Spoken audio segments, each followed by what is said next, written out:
ಸಂಕ್ರಾಂತಿ ಹಬ್ಬದ ಶುಭಾಶಯಗಳು. ಈ ದಿನ ನಾನು ಸಂಕ್ರಾಂತಿ ಹಬ್ಬಕ್ಕೋಸ್ಕರ ಕ್ಯಾರೆಟ್ ಪಾಯಸ ಮಾಡ್ತಾ ಇದ್ದೀನಿ.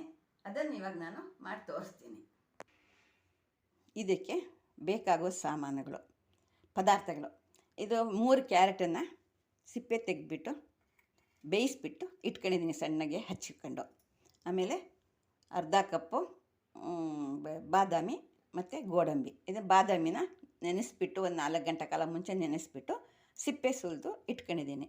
ಆಮೇಲೆ 1 ಕಪ್ಪು ಸಕ್ಕರೆ, ಒಂದೆರಡು ಕಪ್ಪು ಹಾಲು. ಅಂದರೆ ಸಕ್ಕರೆ ಬೇಕಾಗದೆ ನಾವು ಇನ್ನೊಂದು ಸ್ವಲ್ಪ ಹಾಕೋಬೋದು. ಆಮೇಲೆ ಒಂದು ಸ್ವಲ್ಪ ಏಲಕ್ಕಿ. ಇವಾಗ ಇದನ್ನು ಮಿಕ್ಸಿ ಜಾರ್ಗೆ ಹಾಕ್ತಾಯಿದ್ದೀನಿ. ಇದನ್ನು ಸ್ವಲ್ಪ ನೀರು ಹಾಕಿಬಿಟ್ಟು, ಸ್ವಲ್ಪ ನೀರು ಹಾಕಿ ಇದನ್ನು ಸ್ವಲ್ಪ ಪೇಸ್ಟ್ ಮಾಡ್ಕೊಳ್ಳೋಣ.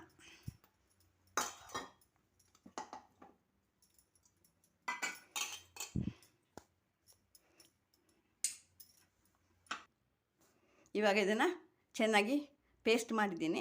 ಇವಾಗ ಇದನ್ನು ಹಾಕ್ತಾಯಿದ್ದೀನಿ. ಇದಕ್ಕೆ ಬಾಣಲೆಗೆ ಹಾಕಿಬಿಟ್ಟು ನೀರು ಹಾಕ್ಬಿಟ್ಟು ಕುದಿಸ್ಬೇಕು. ಅದ್ರ ಜೊತೆಗೆ ಸಕ್ಕರೆನೂ ಹಾಕ್ತೀನಿ. ಈಗ ಸಕ್ಕರೆ ಹಾಕ್ತಾಯಿದ್ದೀನಿ. ಇವಾಗ ಇದನ್ನು ಕುದಿಯೋಕ್ಕೆ ಇಟ್ಟಿದ್ದೀನಿ. ಸ್ವಲ್ಪ ಹೊತ್ತು ಒಂದು ಅರ್ಧ ಲೋಟ ನೀರು ಹಾಕಿದ್ದೀನಿ ಅದಕ್ಕೆ. ಇದು ಕುದಿದ ಮೇಲೆ ಆರಿ ಆದಮೇಲೆ ಸ್ವಲ್ಪ ಆಮೇಲಿಂದ ಹಾಲು ಹಾಕಬೇಕು. ನಮ್ಗೆ ಎಷ್ಟು ಬೇಕೋ ಅಷ್ಟನ್ನು ಹಾಲು ನಾವು ಹಾಕ್ಕೊಳ್ಬೇಕು. ಇದು ಇವಾಗ ಕುದೀತಾ ಇದೆ.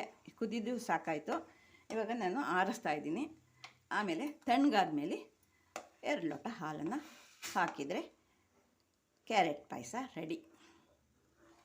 ಇವಾಗ ಇದೆಲ್ಲ ಆರಿದೆ, ಕುದ್ಬಿಟ್ಟು ಆರಿದೆ. ಇವಾಗ ಕಾಯಿಸಿರೋ ಹಾಲನ್ನು ಆರಿಸ್ಬಿಟ್ಟು ಇವಾಗ ಇದಕ್ಕೆ 2 ಲೋಟ ಹಾಲನ್ನ ಹಾಕ್ತಾಯಿದ್ದೀನಿ.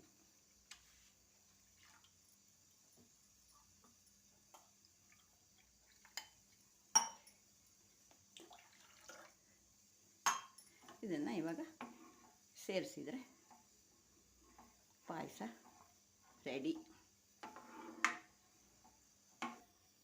ಈಗ ಪಾಯಸ ತಯಾರಾಗಿದೆ.